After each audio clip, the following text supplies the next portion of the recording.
Hello and welcome to this CERN at School screencast, getting started with the MX-10. My name's Tom Winty, I'm the Royal Commission for the exhibition of 1851's School's Research Champion for CERN at School, and I'm here to take you through this brief guide to getting started with your MX-10 particle detector. Now, you should have your MX-10 plugged into your laptop via the USB cable, and it should be set up ready to do the experiment that you want to do. Once you've done that, you're ready to double click on the Pixelman icon that should be on your desktop. This will start the Pixelman software running, and this is used to run the detector, look at the data that you've taken, and then save it for later analysis. So that's what we'll need. When you double click on this, you should see a dark blue box appear. That's the initialization window that will tell you the license information associated with your detector and the software. If you get asked for license information at this point, that means that your detector isn't quite set up correctly, and you'll need to contact the CERN at School team to take you through the troubleshooting guide. But so what we should see is this. We'll just double click here. There's the dark blue box. Langton 6 is my license number that appears, and you should then see the simple preview window of Pixelman. Now, the main feature of this window is this black square here. This is a square that represents the silicon wafer of your detector. It's a 256 by 256 grid of pixels, and each one of those pixels measures the incident radiation that your particle detector has detected. And we refer to this grid as a frame of data. That's one measurement made by the detector.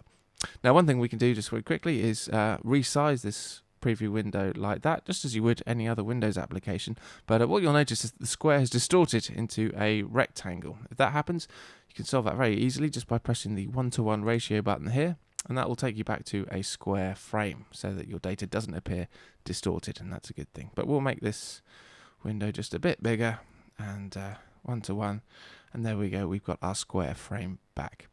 Now, before we start actually taking any data, I'll just take you quickly through these three control panels here. We've got acquisition, which controls how the data is taken. We've got picture settings, which is how the data is displayed on the frame.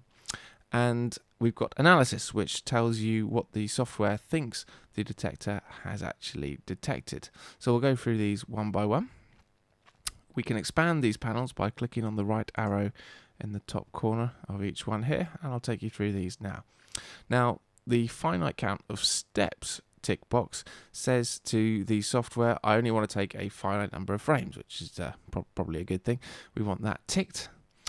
Integral mode means that the software would run, if that was ticked, it would run in a way that would sum up all the measurements that were made over all frames, which is useful for things like X-ray measurements, X-ray imaging. But for what we're doing, individual particle measurements, we don't want that ticked, so we leave that as it is. The UXP count, the experiment count, is the number of frames that the software will take.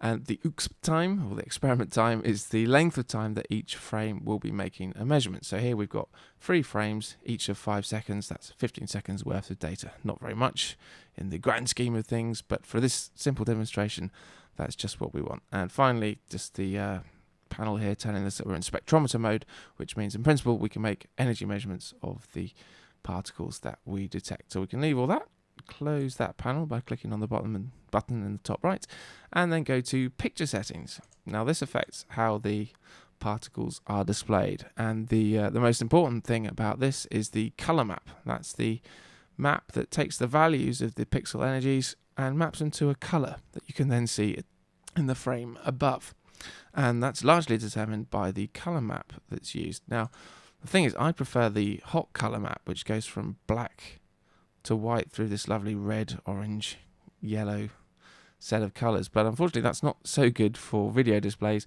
or indeed displaying on a whiteboard. So actually, the best color map to use is jet, probably. And that takes you from blue all the way to red. And in fact, if you want a lighter blue, there's something you can do with the min level and max level of the picture settings here. So this determines what colors are mapped to the minimum and maximum. And so the 0 is currently this very sort of dark blue here. So actually, here's a little trick. If you set this to, say, -25, the base level will become this much lighter blue, making it easier to see the different particles. So we'll leave it like that for the moment. A maximum level of 60 should be enough for the type of particles we'll observe now. And then you've got this table of values here, which will tell you properties of the pixels once we've made some measurements. So we'll leave it like that for now. You can hide that panel with the button there. And then finally, this analysis panel is a table of the different particles that are detected. And obviously, we'll need some data before we can see what that's observed. So we'll close that like that. And we should be just about ready to take some data. And we can start doing that by, funnily enough, pressing the lovely shiny start button in the bottom left-hand corner. So I'll do that now.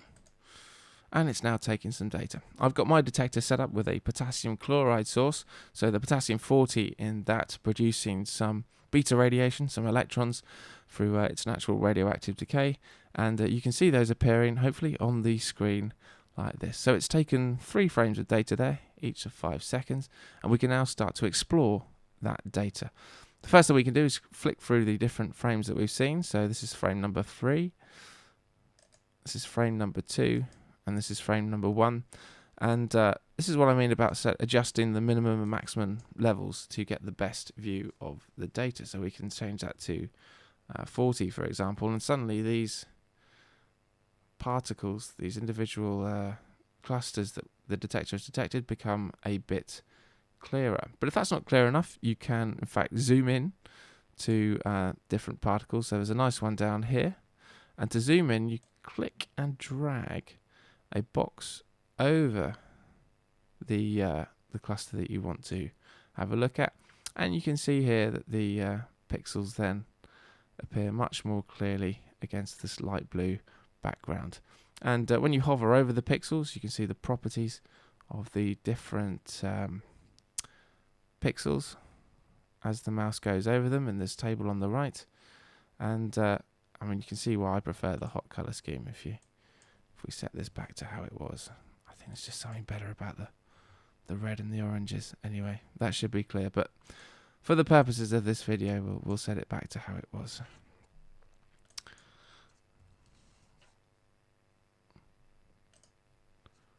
There we go. So yeah, to zoom out again, double click on the frame and you can now see the whole thing.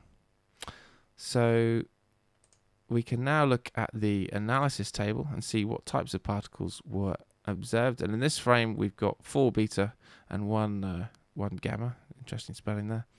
And over all 3 frames, there are 14 betas, 1 gamma, and even 1 alpha, which has apparently been identified there. So there we go. That's the data that we've taken. We've had a quick look through it. And now the most important thing to do is actually save that data for later analysis. And we do that by clicking on the File menu at the top left-hand corner and clicking on Save Measurement. This allows us then to create a folder and a file name, a base file name, for the frames of data that we've taken. So I tend to save my data on the desktop, just so it's easy to find later. And we can give that folder a name like Test Data 01. You want to come up with a naming system where you can easily identify the different data that you've taken, but for the purposes of this demonstration, Test Data 01 will do. We can double click on that and then enter a base file name like KCL data, for example. Pixelman will add the .txt extension, which makes it a text file, but there's also another file produced with each frame, the .txt.dsc file, which contains the detector settings.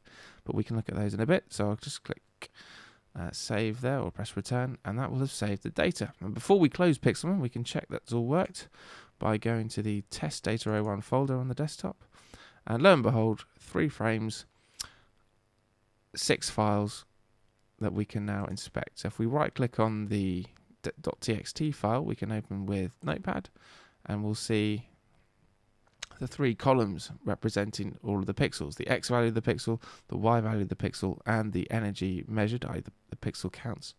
And we can see even there through these adjacent values that you've got pixels that are next to each other in clusters. And you can use Python code or even an Excel spreadsheet to look at these numbers and start plotting them. So that's the payload, the raw data. But accompanying each of those, you've got a detector settings file, which contains all of the detector settings that were used while the detector was running. So you've got things like the acquisition time, that was 5 seconds, all of these detector settings here. And that's handy so that you don't have to write down what the detector settings were at that point. The computer all does it for you, which is very useful indeed. So we've got our data, we've got it saved, we've had a look at it. We're now ready to close Pixelman. So we do that by clicking on this cross in the top right hand corner. It'll say, do you really want to exit the program? All unsaved data will be lost. Well, we've saved our data, that's not a problem, so we can click yes. Pixelman will close, and you can now unplug your detector and shut down your laptop. Now you're ready to start thinking about all the analysis that you can do with the data that you've taken. Okay, well, I've been Tom Winty. That's been this CERN at School screencast, getting started with the MX-10. Thank you for listening. I'll see you on the next one. Bye-bye.